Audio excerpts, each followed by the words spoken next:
The SS had spent years terrorizing civilians across Europe. But when Germany collapsed, the tables turned fast. Captured SS soldiers were not treated like normal prisoners of war. They were hunted, and in many cases, shot on the spot.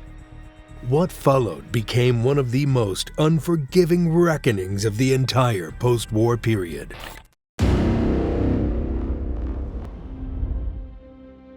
It all started in the early 1920s, when Germany had no anchor. People waited in long lines for bread that doubled in price every day. Children saw their parents sell furniture just to buy food. Veterans who returned from World War I couldn't find work, and many young men grew up believing the country had been humiliated. This atmosphere created a perfect space for dangerous ideas to grow. The Nazi Party used that anger to attract followers who wanted someone to blame and someone strong to follow. Within that rising movement, a small guard group appeared in 1925. At first, it looked harmless, made up of just a few loyal men around Hitler. Emil Maurice, Julius Schreck, and a handful of others acted more like drivers and guards than soldiers. But as the years passed, this small guard changed shape. When Heinrich Himmler took control in 1929, he reorganized everything. He didn't want a simple guard unit. He wanted a force that could reshape Germany from the inside. He pushed the SS towards strict discipline, racial teachings, and deep loyalty. By 1933, the SS had grown to more than 52,000 members, and it no longer resembled the small team that existed 8 years earlier. Himmler encouraged them to see themselves as elite, superior, even cleaner than other Germans.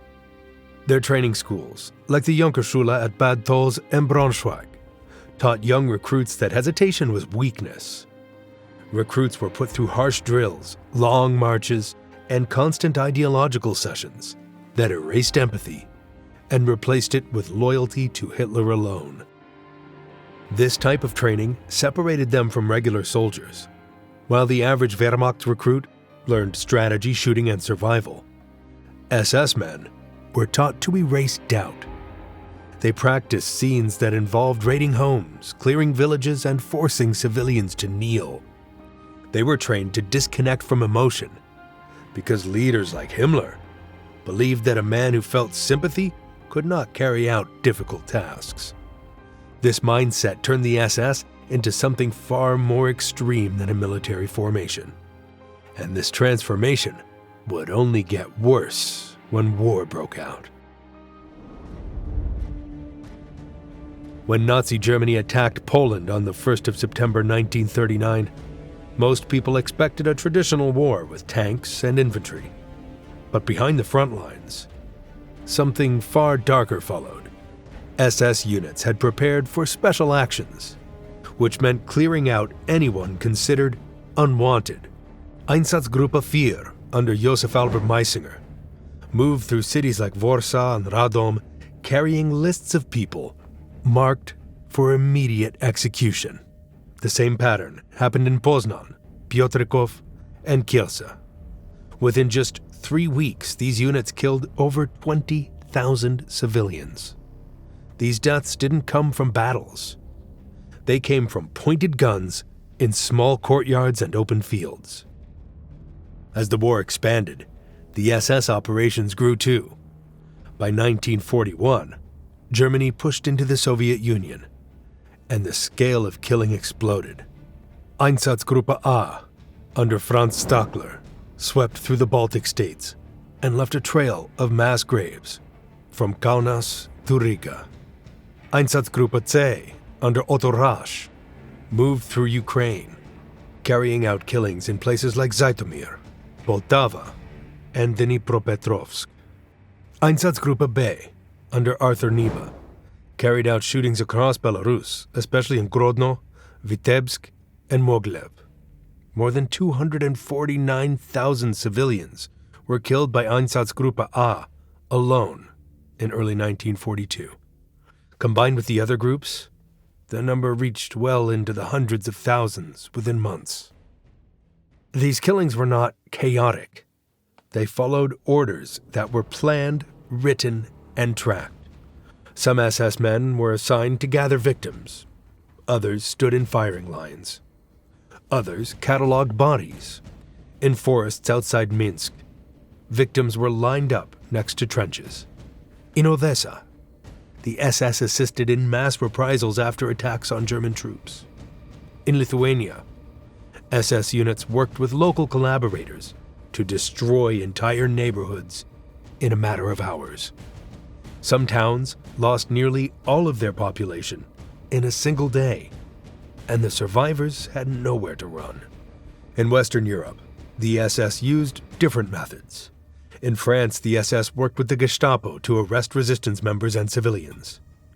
Raids in Paris in 1942 pulled thousands from their homes. In Lyon, the SS worked with security commanders like Klaus Barbie to interrogate and eliminate anyone linked to underground networks. In Denmark and the Netherlands, SS police forces seized families during night operations, leaving houses empty by sunrise. Southern Europe suffered as well. After Italy switched sides in September 1943, SS units treated Italian civilians as enemies. In March 1944, at the Ardeatine caves in Rome, 335 civilians were killed within a few hours as punishment for an attack on German troops.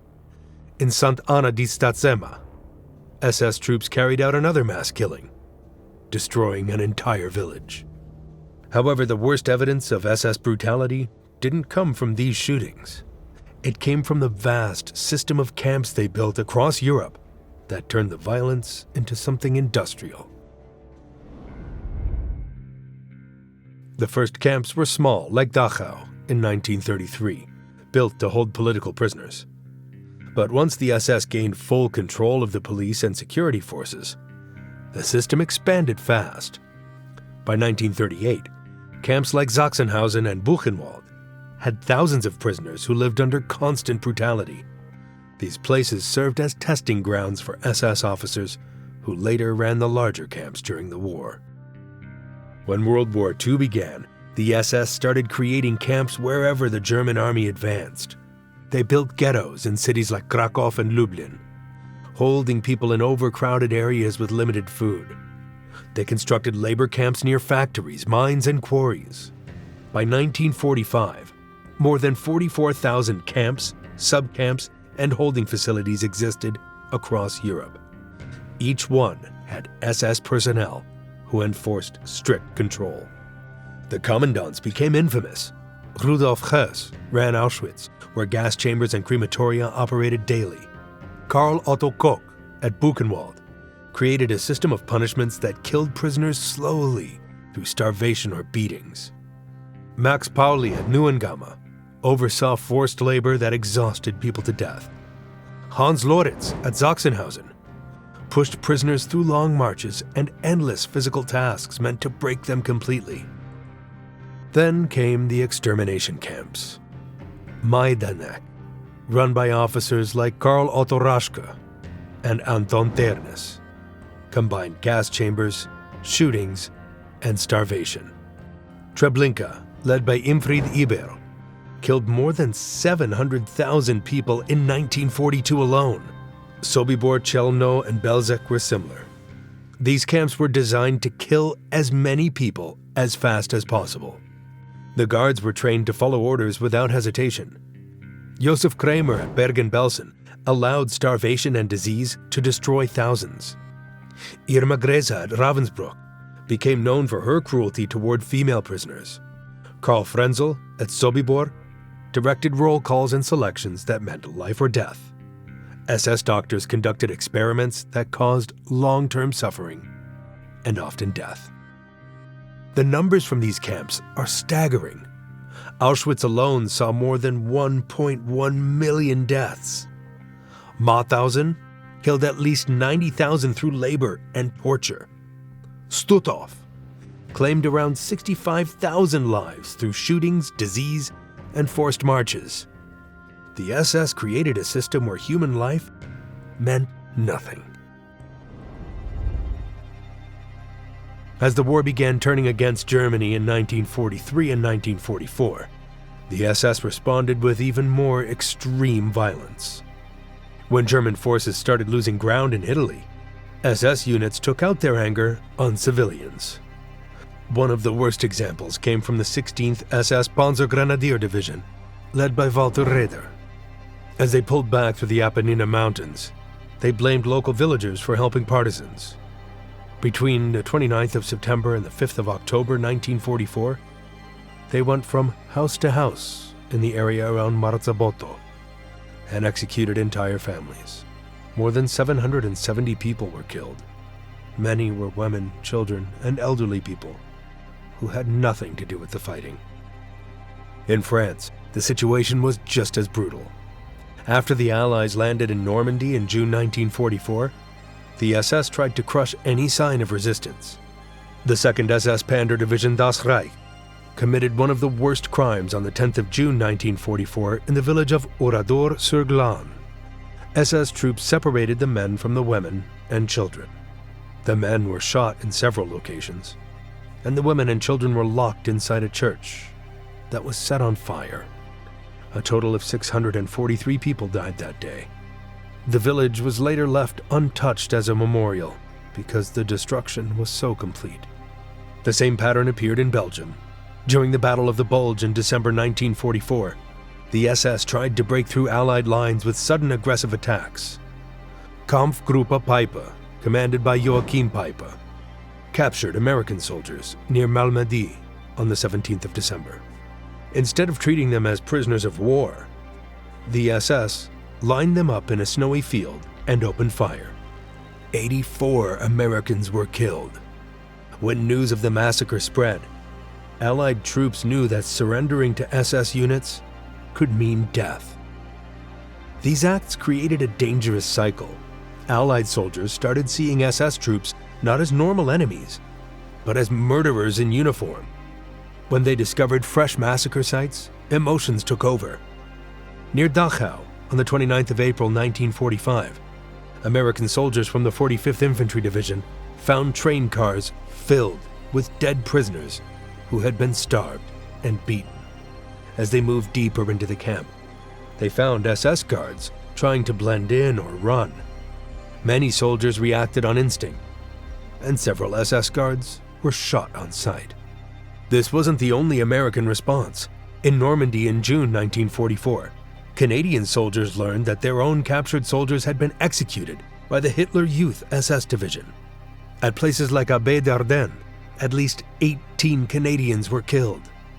This discovery spread quickly through the ranks, and some Canadian units refused to take SS prisoners afterwards.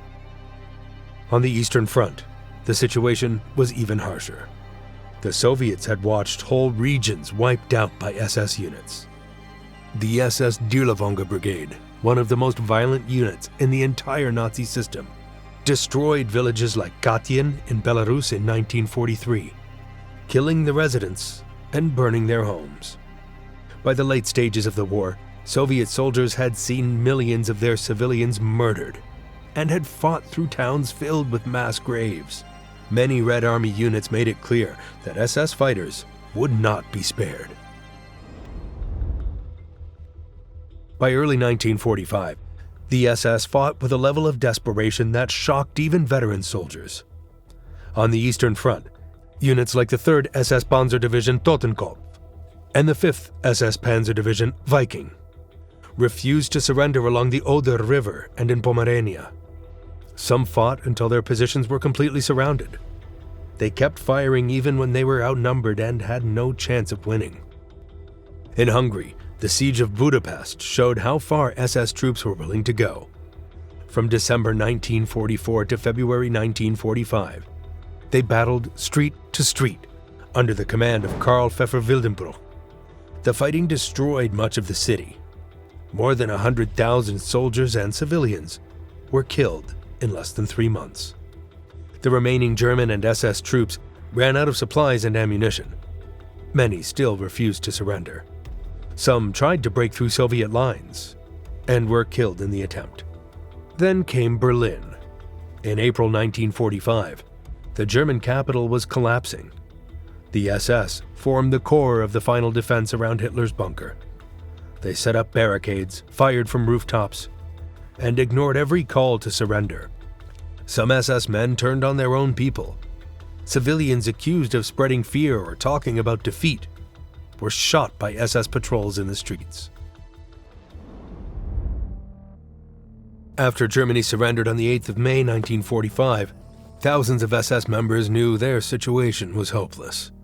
They understood that the world had seen their crimes, and many feared trials or execution.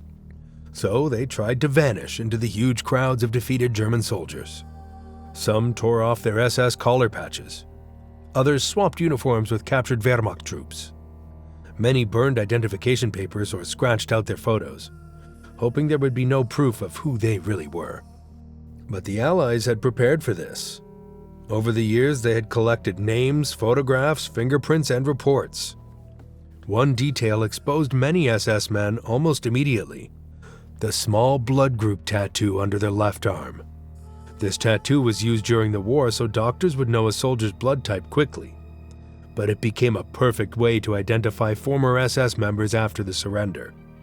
In cities like Flensburg, Hamburg, and Bremen, Allied screening teams checked every captured soldier.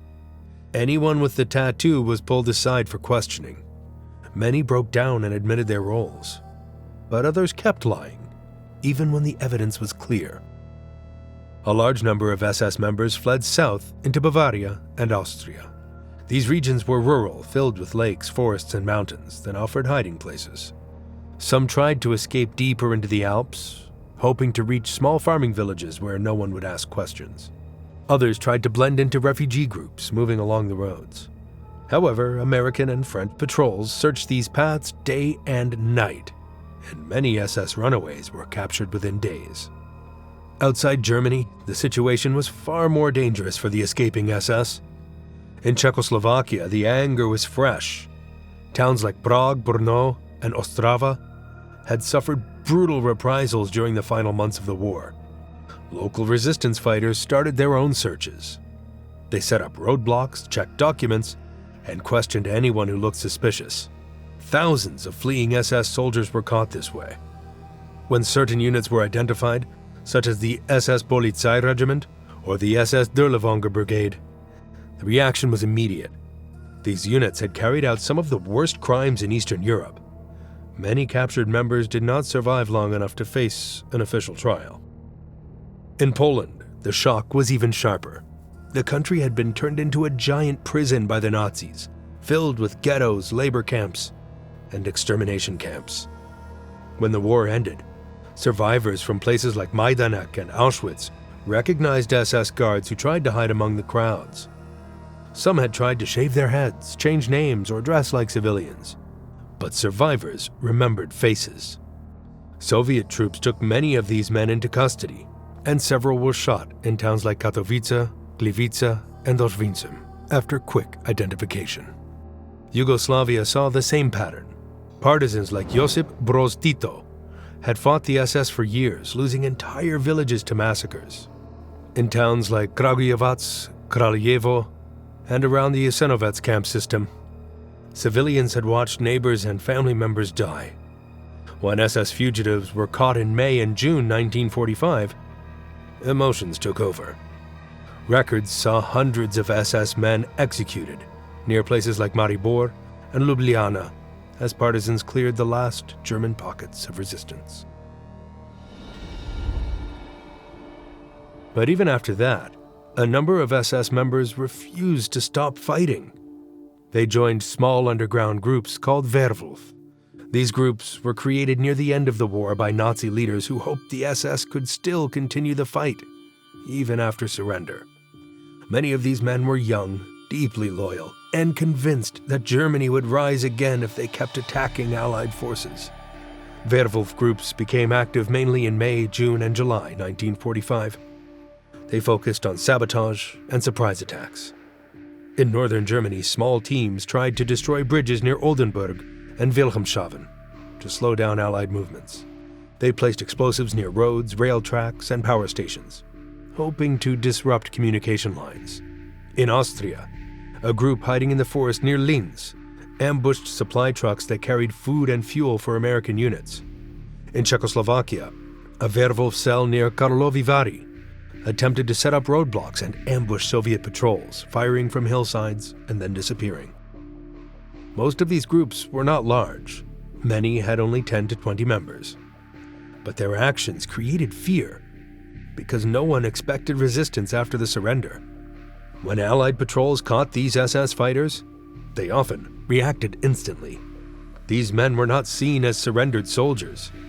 They were seen as active threats who refused to accept peace. This resistance, even if small in number, convinced many Allied units that certain SS members were too violent to be handled like normal prisoners.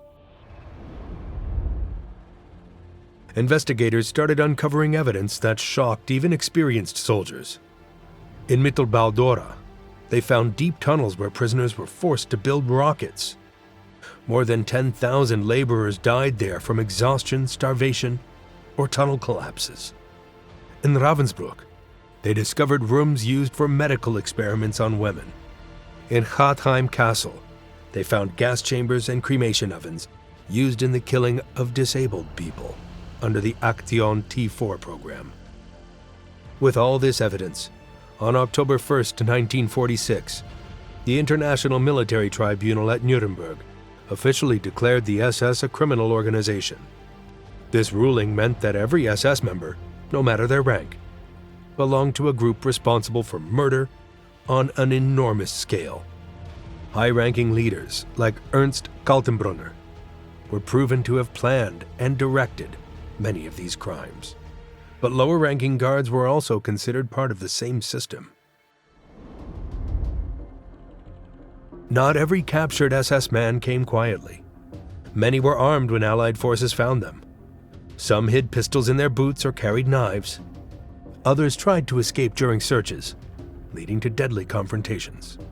In Czechoslovakia, during the Prague Uprising in May 1945, SS soldiers tried to seize control of parts of the city despite Germany's surrender.